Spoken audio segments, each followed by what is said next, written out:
الحمد لله الذي لم يزل ولا يزال حيا قيوما عالما قديرا سميعا بصيرا. أما بعد، قال الله تعالى في القرآن المجيد والفرقان الحميد: أعوذ بالله من الشيطان الرجيم، بسم الله الرحمن الرحيم. الطلاق مرتان فإمساك بمعروف أو تسريح بإحسان. وقال النبي صلى الله عليه وسلم: أبغض الحلال عند الله الطلاق، أو كما قال عليه الصلاة والسلام. وقال الشاعر: وہ زمانے میں معزز تھے مسلمان ہو کر، وہ زمانے میں معزز تھے مسلمان ہو کر، ہم خوار ہوئے تارک قرآن ہو کر. برادران اسلام، صدر جلسہ اور ہری نگر گاؤں پالیکا کے ذمہ دار اور پرشاسن کے ذمہ دار، حجاج کرام،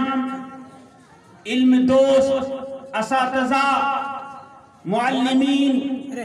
ٹیچرز، طلباء، نوجوان دوستوں، پردے میں گھروں میں میری ماں اور بہن، آج ہمارے لیے یہ سنہرا موقع ہے، حسین لمحات ہیں، چہرے پر مسرت و شادمانی ہے، اور یہ بڑا مجمع ہے. مجھے آپ سے مل کر کے، آپ کو دیکھ کر بے انتہا خوشی ہو رہی ہے، اور آپ نے جس سنجیدگی کا مظاہرہ کیا اور کر رہے ہیں، یہ توفیق من جانب اللہ اس مجمع کی قبولیت کی دلیل ہے. میرے بھائیوں، میں نہیں جانتا صبح سے کون کون سی تقریریں ہوئیں اور کون کون سے بیانات ہوئے، لیکن جس وقت سے یہاں حاضر ہوا ہوں اور جو کچھ سننے کو موقع ملا، میرے بھائیوں، آج آنے کے بعد،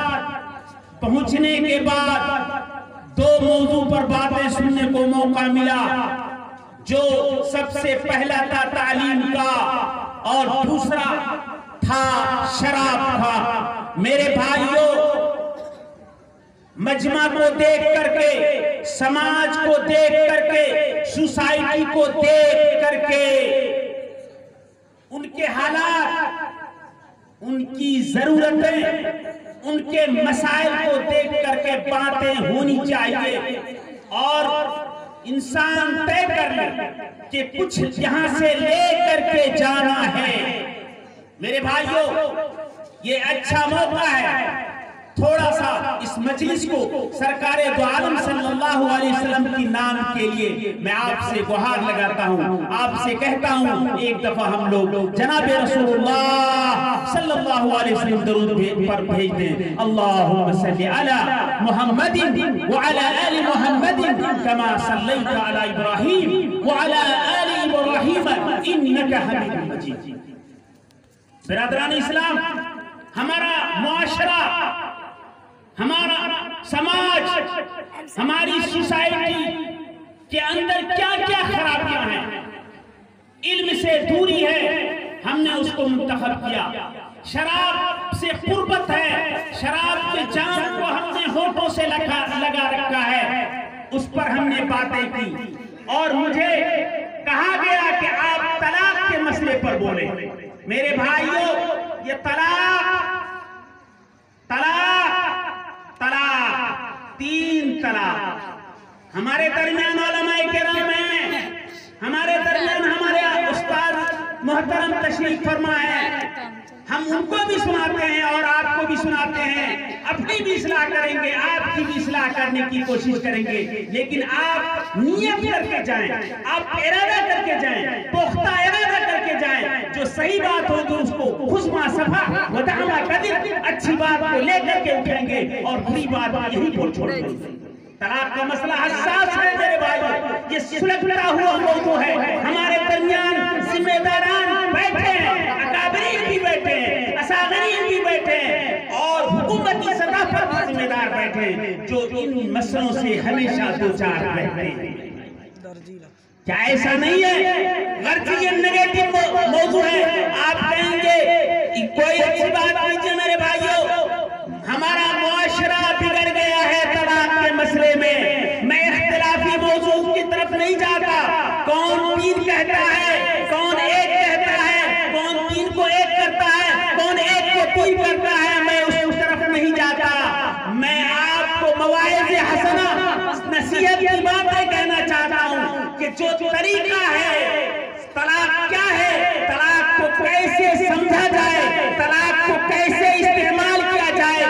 طلاق کے نقصانات سے کیسے بچا جائے، اس پر بات ہماری ہوگی، ہماری بات اس پر نہیں ہوگی فلاں کیا کہتا ہے اور فلاں صاحب کیا کہتے ہیں، سیاسی لوگ کیا کہتے ہیں،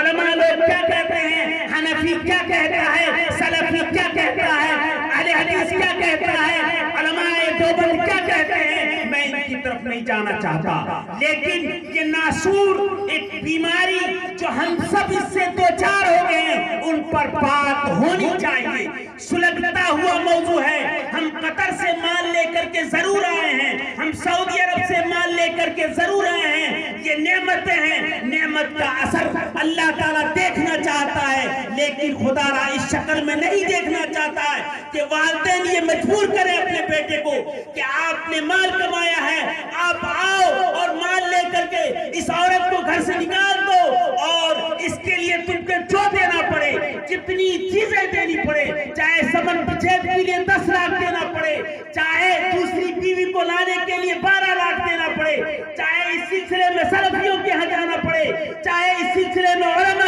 علماء دیوبند کے ہاں جانا پڑے، چاہے اس سلسلے میں کمیونسٹ کے پاس جانا پڑے، چاہے اس سلسلے میں کانگریس کے پاس جانا پڑے، اللہ سے ڈرو میرے بھائی، جو سرکار دو عالم صلی اللہ علیہ وسلم نے جو طریقہ بتایا ہے اس کو اختیار کرو۔ ابھی آپ کے سامنے میں نے ایک چھوٹی سی آیت پڑھی، الطلاق مرتان، گھنٹوں باتیں ہو سکتی ہیں، یہ مجمع خاموشی سے مجھے امید ہے سن سکتا ہے، لیکن یہاں بڑی شخصیتیں ہیں، وقت کم ہے، اس لیے تھوڑا کو تھوڑا نہ کہا جائے، انشاءاللہ میں کوشش کروں گا بہت ہی مختصر انداز میں آپ کے سامنے بات کروں۔ اس آیت کے سلسلے میں 2 باتیں کہی گئی ہیں،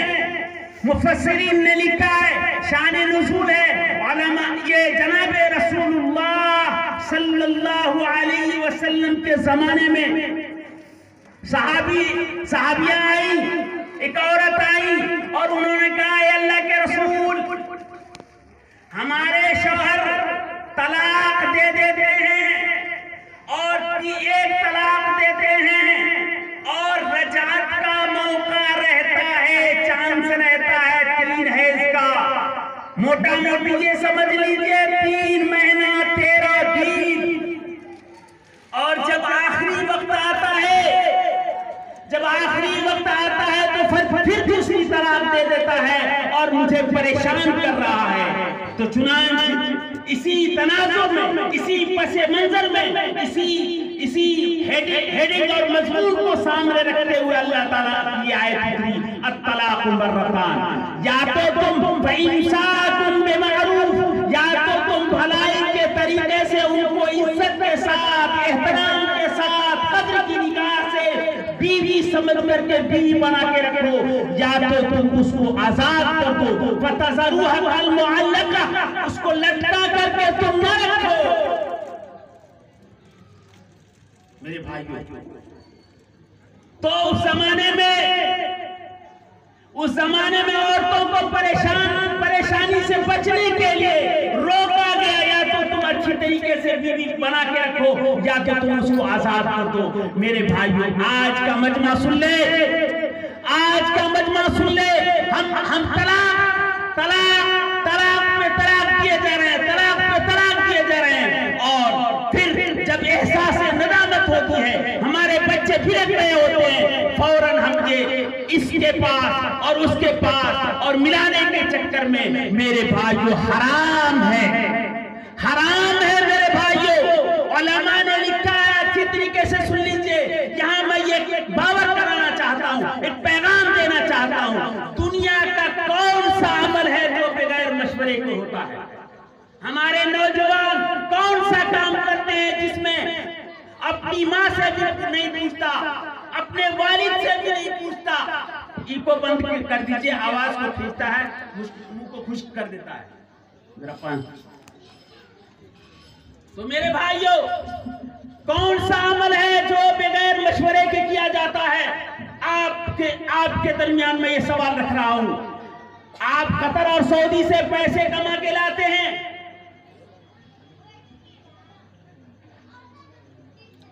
آپ گھر بنانا چاہتے ہیں، انجینئر کے پاس جاتے ہیں، آپ والدین سے مشورہ کرتے ہیں، آپ اوورسیئر کے پاس جاتے ہیں، آپ مشورے کرتے ہیں، آپ زمین خریدنا چاہتے ہیں، پیسے کما کے لاتے ہیں، بہت اچھی بات ہے، آپ مشورے کرتے ہیں، انورا میں لوں تو کتنا مناسب رہے گا، براک نگر میں لوں تو کتنا مناسب رہے گا، کھیتی کی زمین لوں تو کتنا مناسب رہے گا، سڑک کی زمین لوں تو کتنا مناسب رہے گا۔ لیکن میرے بھائیوں اگر کوئی کام ہے جو بغیر مشورے کے، بغیر عقل کے، بغیر سوچے، بغیر تردد کے اگر کوئی کام ہمارا نوجوان ہم کرتے ہیں تو وہ صرف اور صرف طلاق کا مسئلہ ہے۔ ہوش کے ناخن لو، طلاق ایک ضرورت ہے، اور طلاق کا کس کو حق دیا گیا ہے اس پر بھی باتیں ہونی چاہیے میرے بھائیوں۔ علماء نے لکھا ہے طلاق کے 3 طریقے ہیں۔ ہم نے